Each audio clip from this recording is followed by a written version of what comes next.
Yuma, this is Reply All. I'm PJ Vogt. And I'm Alex Goldman. Hi, PJ. Hi, Alex. So do you remember, this is not going to be hard to remember, the last episode that we did? Confetti Cannon.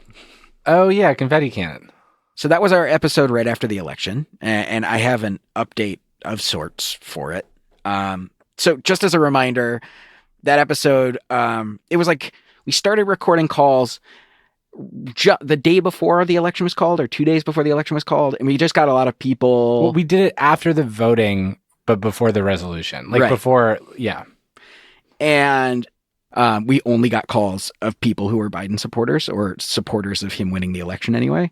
And there was a lot of like, maybe I can start to feel hope again that some of Trump's most sort of destructive policies will be rolled back. Yeah, people felt relieved. People felt relieved, exactly. I, however, did not feel that relief. I know. Believe me, I know. I just sort of felt like you've been vocal about your feelings. Your feelings are go ahead. Headed towards Mad Max times. Yeah. The world's on fire. Everything's terrible. We're all gonna die. I mean, anything that people feel that's good for a second is just a sign that they're ba sheep, and only you can see what was really going on. No, it's not that I think people are ba sheep. You constantly say people are ba sheep. But I do think that everything's really bad and like things are getting worse. And I feel an incredible amount of anger and hopelessness about things that feel inevitable, mostly climate change. But climate change incorporates a lot of other things that I worry about. What the hell is this update about? Oh, man, it's going places. I guess the thing that I feel is like incredible anger and total impotence. Like I feel like I am so mad about what's happening and like the lack of attention that's being paid to this thing. And I just have no power to change it in any way other than like, I don't know, I've got solar panels on my roof. That should do it. Yeah, right? But the thing that I feel strongly is like, I do this enough that when I start doing it, people sort of roll their eyes and they're like, okay, Alex is doing this like climate panic thing again. Yeah. Sarah definitely doesn't want to hear it. You don't really want to hear it.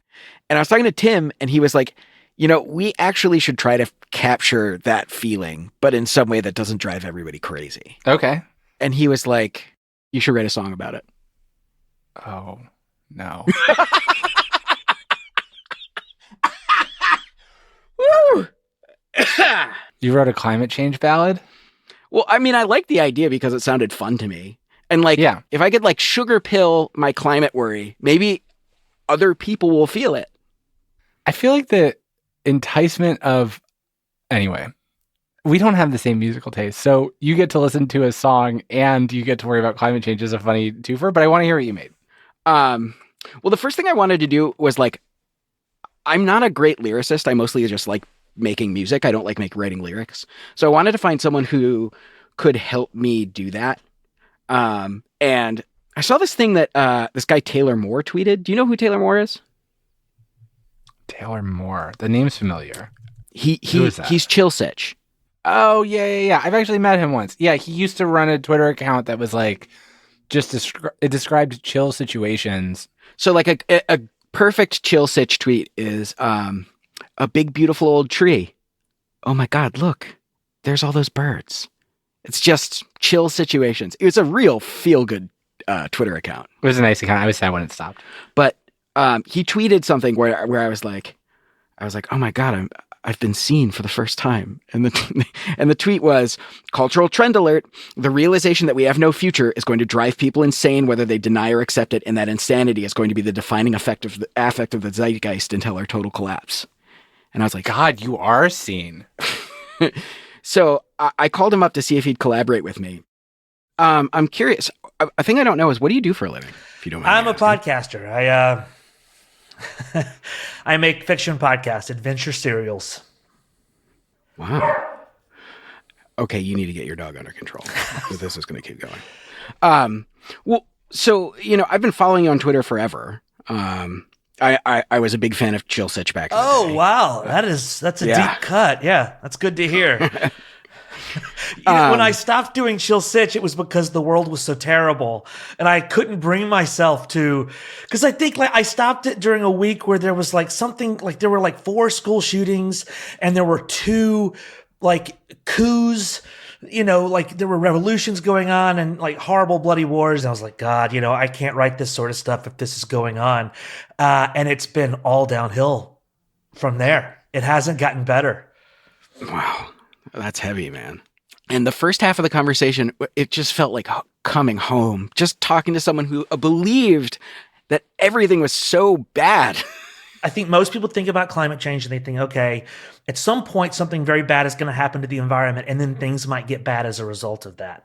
But I think that is a misunderstanding of the threat. So imagine if you're in a car with a bunch of people and you're in the back seat, right? It's a van. It's a 13-passenger van, so most people are in the back seat. One person has their hand on the steering wheel driving. Now, you're heading towards a cliff. You are driving straight for a 1,000-foot cliff. It is extremely dangerous. Things are going to get bad in the van long before you go off the cliff. Oh my God. Hey, I'm sorry, Taylor. I think I fucked up. Hold on just a second. Sure. I think I might not have been recording this. Oh my God. Oh my God. Oh, that's such an amateur move. Can you talk? Test. This is Taylor. Oh my God. I'm sorry. I'm so sorry. We have to start over. Oh, that's all right. Well, I've got my side. Oh yeah, that's right. You've got your side. Oh, yeah. Thank God. Yeah, man. Oh, I had like a panic attack. My face was turning red. Sorry. Can I ask you some questions? And I don't mean to take your time. Go ahead. I just because I was very excited when you reached out to me the other day because I can't talk about this even with good friends anymore. Before quarantine, I would bring this up at bars and parties or whatever. People don't like it. And now, when every social interaction is so precious, I don't dare talk about this stuff. Yeah, I was just thinking, I feel like I'm among my people. My wife really does not like to talk about this with me. Mine either. No one does.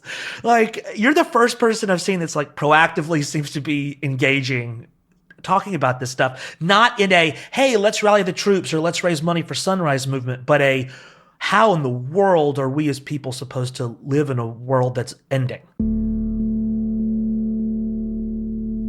What we are going through is the same. How old are you?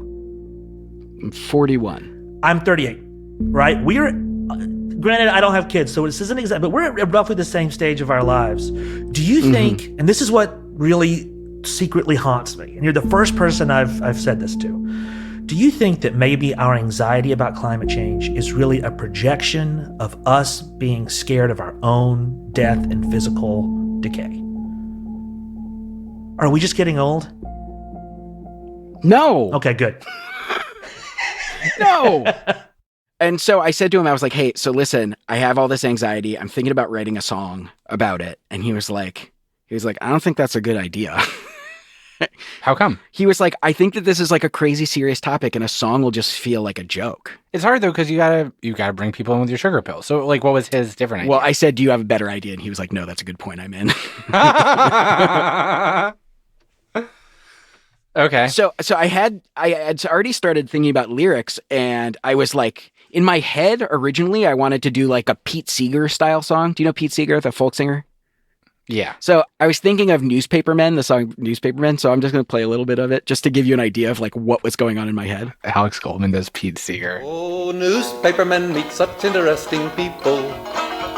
They know the lowdown, now it can be told. I'll tell you quite reliably off the... And the thing you're trying to do is reach other human beings. Yeah, that's a good point.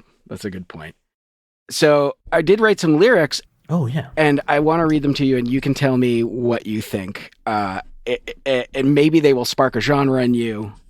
Maybe you will be like, these are garbage. Okay, here we go. I'm actually stalling because I find it very anxiety-inducing. I understand, but I'm with you, man. I'm totally on your side here. No need to have anxiety on my account. I'm with you. All right. 2020 was a bad year. That's not in dispute. But looking ahead, not much will improve. The sea level's rising, the far right's on the rise. Half of the country believes only lies. I'm trying my best, but what the hell can I do? The outcome is rigged, for me and for you. What the hell is the point? Why even try when in my lifetime everyone's gonna die? Yeah, I mean, we got it. He seemed to like what I came up with, but then he was like, can I give you some notes? He was like, first of all, it's more than half the country that's not paying attention to this. Everyone is a sucker. It's just a... Your pop song's not dire enough. And he was like, also, I noticed that you said this year is bad. So one thing that I think everyone is doing, I see it online all the time, is talking about 2020 as if it is a boxed event in time, rather than the year that how bad things are going to be really became apparent. So I feel like to mention 2020 as a specifically bad time is okay if we acknowledge that it is now going to be 2020 forever. Does that make sense? Yeah. He has this like PJ Vogt kind of style of talking where he just uses very evocative metaphors to describe things. This is the ribbon cutting for the decline, right? This year was a starter pistol that's a race to catastrophe. A PJ Vogt style of talking. That's very flattering. He used the phrase, the wolf is at the door. And oh, that's kind of catchy. The wolf's at the door. Yeah, and like another one is that he was talking about the Republicans and the Democrats and basically saying that all of the differences between them will be completely meaningless when we are hit by a civilization-destroying catastrophe. Because neither side addresses that, any superficial differences between them are going to be erased. Just erased. Like a morning fog that's just burned off. I think you're wrong that it's a Pete Seeger song. I feel like it's like a pop punk song. Well, I asked him, I was like, what do you think this song should sound like? And he was like, well, do you know the band Diarrhea Planet? I've heard Diarrhea Planet shows up on my like recommended. Like I'll hear a song and be like, I like them. I'll listen more later. And I was like, honestly, I can't say that I do. But I went to look at them and the top song in their popular is a song called Ghost with a Boner. Sounds right up your alley. It's a little too much for me, but let me play a little bit of it for you. Yeah.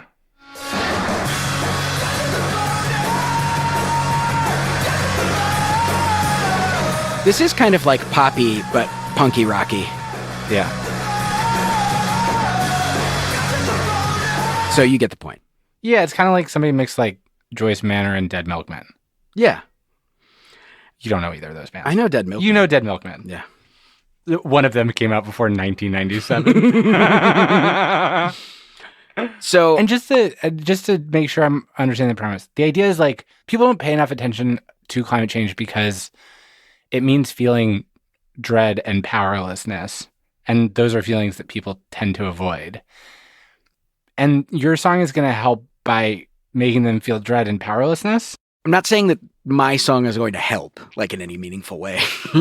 I'm just saying that I want to be able to express this feeling that I have of like completely helpless rage in a way that people might actually want to listen to.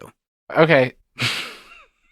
So he gave me some metaphors. I did another pass with sort of his metaphors incorporated into the thing. And I was interested in finding other people to help me collaborate. And I am an avid reader of a newsletter called Heated, which is about climate change. It's written by this woman named Emily Atkin.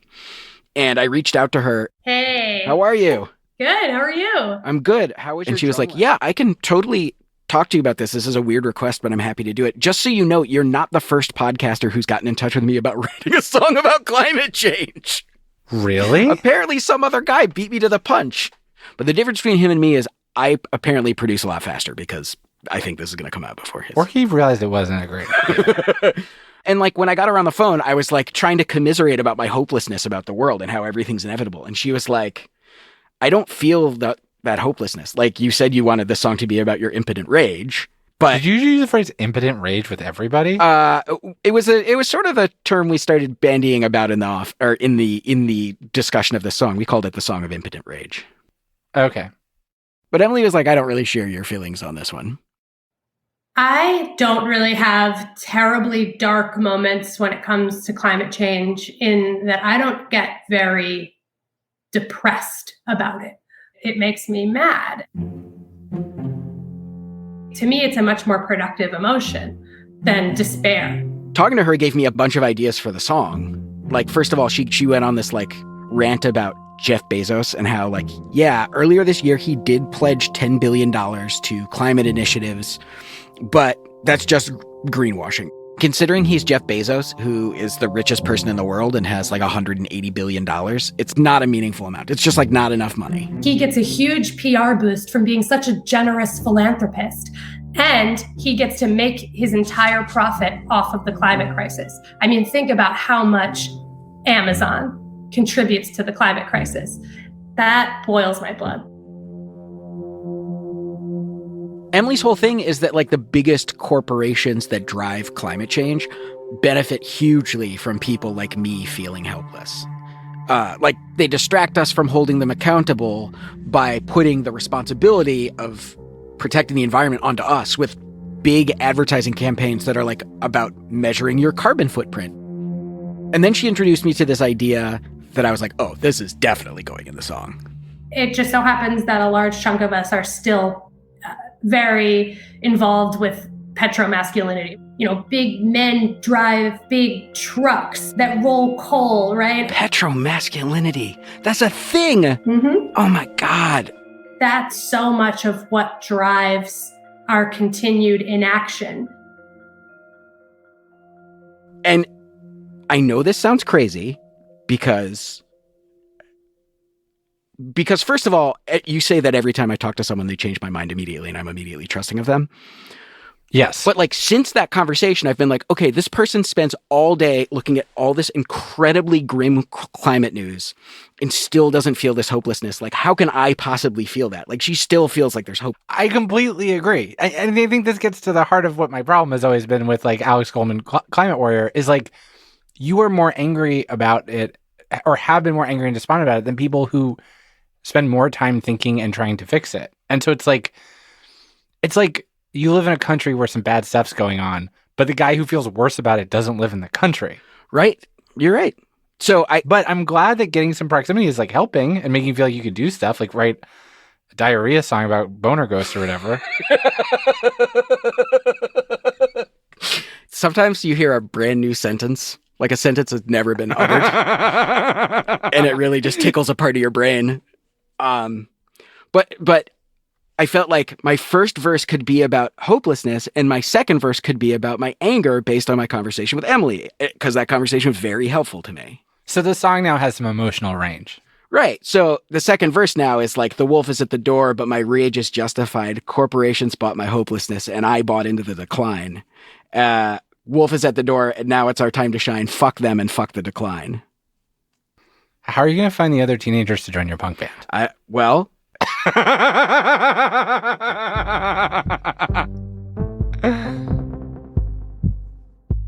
So I record my music in my attic. I have like a bunch of keyboards and a bunch of guitar pedals and just like a bunch of goofy noise-making toys up here. So I started just with a guitar riff. Like I tried to do something pretty simple. Because like I wanted something that I could build on top of. Rather than something super complex at the beginning. I recorded through a Proco Rat, the best distortion pedal, into, I just have this tiny Vox amp. It's like a 5-watt amp, and I recorded that. And then I wanted guitar that was super blown out on top of it, just to be like a little more punchy. So I recorded through a Death by Audio Fuzz War pedal directly into my computer to get just this crazy, crazy sound. Just really, and I turned it up so that it was way too hot, so that like it just clipped and sounded like the microphone was inside an amplifier or something, just super, super loud. And then on top of that, I have a Moog Matriarch, and I turn the resonance all the way up on both the filters, and I just like had this sort of like rising sound. And then to have this falling sound with like this really beautiful sort of crispy decay, I used an OB6. It has this really fuzzy sound to it, which is very different than like the warm sound of a Moog.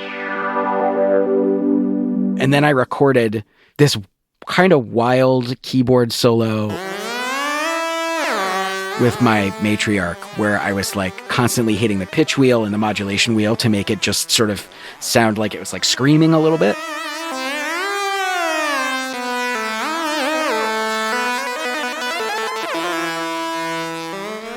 I also ran that a little hot because I just like distorting everything. Sure, this year is bad.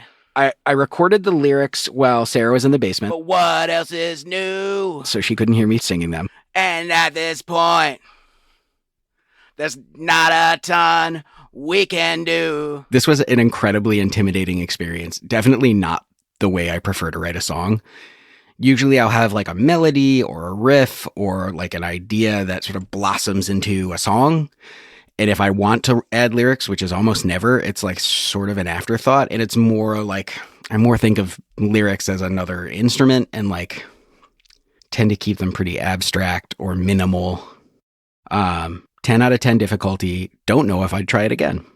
Up until this point, I was doing all of this just to a click track, knowing what I wanted the drums to sound like, but not being a drummer. And so I called my friend John Colpitts, who is a drummer. What's up, dude? Oh, look at that setup, dude. He's in the band Oneida. He has a solo project that's also really wonderful called Man Forever.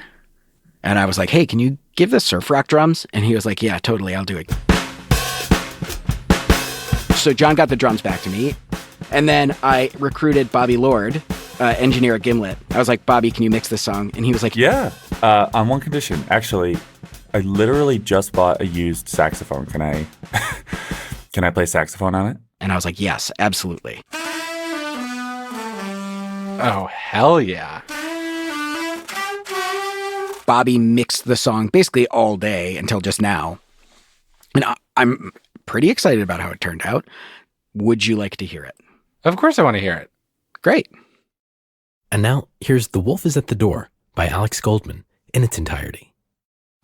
Sure, this year is bad. Ooh. And at this point, what the fuck can we do? Sounds pretty good. Sea levels rising. The far right's on the rise. And still it seems that people just refuse to open their eyes. The wolf is at the door, and you act like you're doing fine. I'm trying to show you the wolf's inside. This is our decline. The wolf is at the door, and you act like you're doing fine. This is it. This is our decline. In all honesty, I am incredibly stressed out about systemic climate change, and I don't know what the solution is. Corporate is trying to get us, and they pretend they're trying to help. Your climate pledge isn't good enough. You can go to hell. We need a lot more than cash to reach climate stability. Corporations want my hopelessness, put them in their petrol masculinity. The wolf is at the door, but my rage is justified. Corporations want my hopelessness, and I walk into the decline. The wolf is at the door, and now it's my time to shine. Fuck them and fuck their decline. Now's your time to shine? Yeah.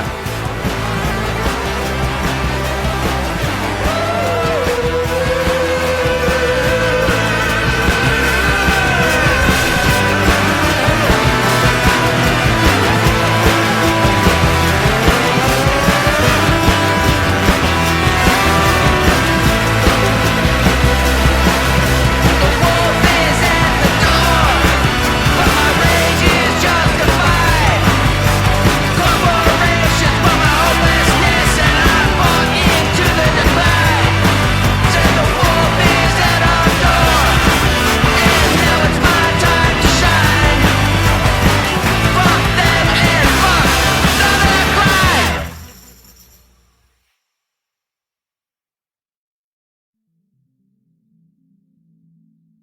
Stick around. We have more show for you after the break.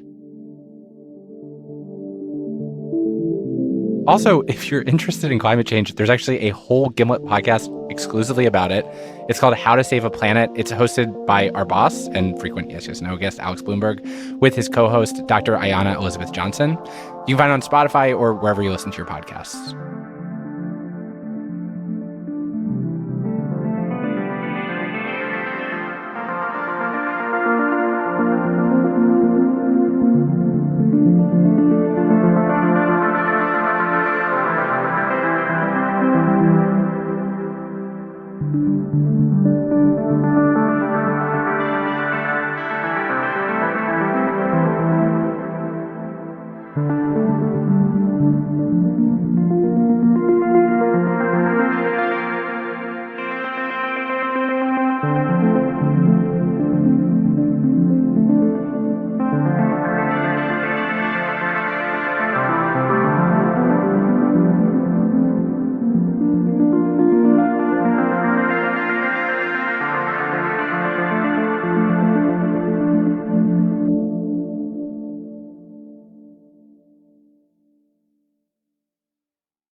Welcome back to the show.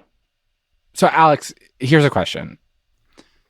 Like, we're different in that I, left college, got into radio, have been doing radio this whole time. You had, 30 lives before you got to do the thing you wanted to do. You were, you worked at a Subway, you worked at, a mental hospital, you worked at a record store, you worked at a zine, you worked in IT, I could go on, but... Go on. You know what? I made a list of not too long ago, I made a list of all the jobs I had. I think it's on my phone. In your notes app? Yeah. All right. You ready? Yeah. This is in order. Okay. Paperboy, dishwasher, Kid Kingdom. Kid Kingdom? Was this like a Chuck E. Cheese? It was like Chuck E. Cheese. Yeah. What was your job?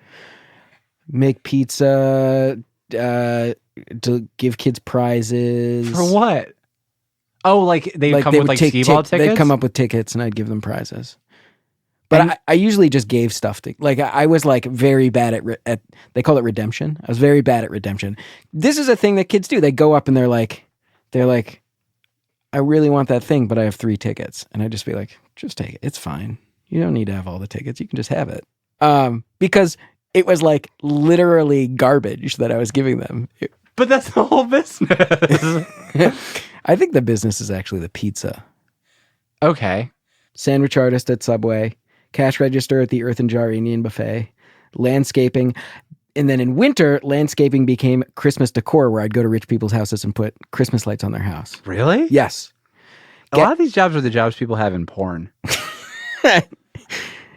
Didn't work out for me like that. Video store, catering, dishwasher again at a restaurant called the Brown Jug. Brown Jug. Record store clerk, phone banking for nonprofits. What? Oh, okay. Flower delivery, vitamin store. Vitamins Plus. Yeah. The Denton State School for the Developmentally Disabled. Another record store. A zine. There's also a bunch of internships in here. I interned for Tandoon, who's a composer. He composed the music for Crouching Tiger, Hidden Dragon. I don't know why that's so funny. What did you do? What would happen all day? Would you get him more sheet music? It was my first job in New York, and I would help him write his website and just whatever he wanted, I would do, basically. Wow. That's so funny. I interned at a record promotion company, and the moment I got there, I realized I hated all of them and they all hated me. It was a group of people who were just who were you as a person, not your ability as a worker, but you as a person, Alex Goldman, the things that come out of your mouth, I despise every one of them. What were the people why do they hate you so much? Have you ever met a person and it feels like they sort of have a shimmering aura where when you meet them, you're I hate you? Yes. That's how they felt about me. Were they cool? They were very cool. Yeah. And I'm me. They wore all black. They had studded belts. They wore a lot of leather. And it was every movement I made, they all like rolled their eyes and groaned at.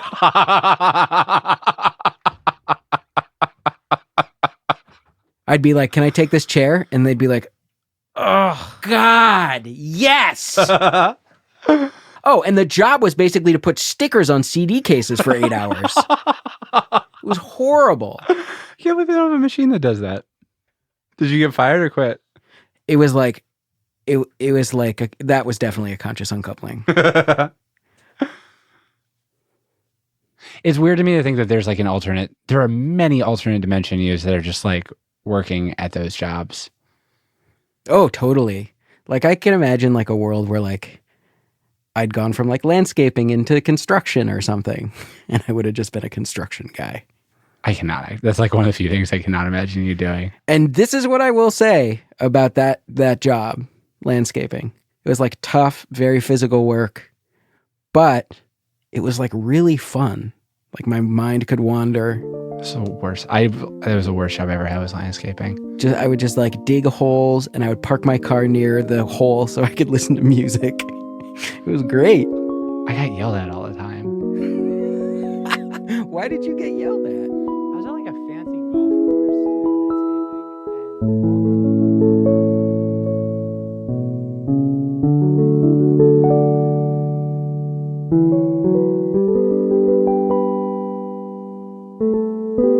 That's our show, and that's it for us this year. 2020 for us, like everybody else, was extremely painful, extremely confusing, and the bright spot was just getting to make this show for you. We hope it was half as fun to listen to as it was to make it. We're going to be back in January. We are working on news stories that we are so excited to share with you. We've got some really cool stuff. We'll see you then.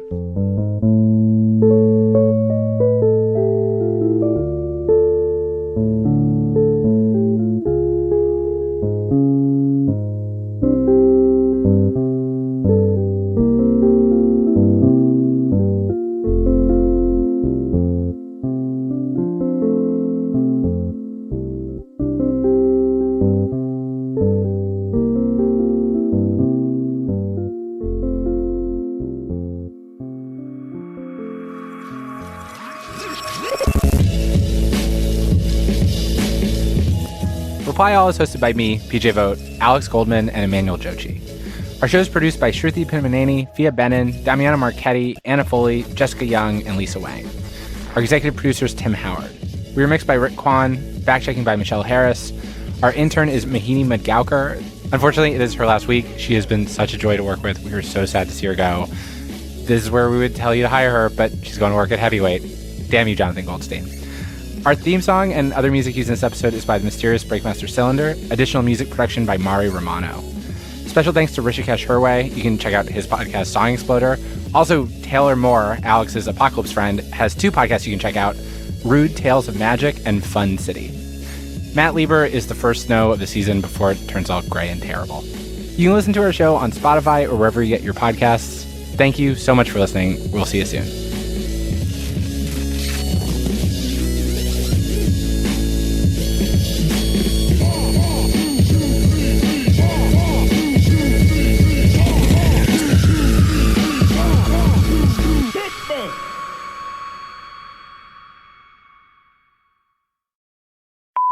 Hey ELT, I had some questions about hummingbirds. I'm Jorge Just, guest host of Every Little Thing, the show that answers your burning questions like, are hummingbirds really as sweet as they seem? They try to stab each other, they try to bite each other, and it's pretty intense. These little criminals stab each other. Yeah, exactly, so they sword fight with their beaks. Find out more about these cute little murder birds on Every Little Thing. You can follow and listen for free on Spotify. After George Floyd was murdered, the site of his death became the site of a year-long occupation. Neighbors took the streets and held it down. But what happens when the city wants those streets back? Like, wait, what? You cause an injury and then you try to tell me that I'm healed now.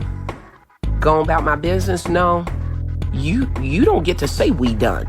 Find out what happens on Resistance, a show about refusing to accept things as they are. Follow and listen for free on Spotify.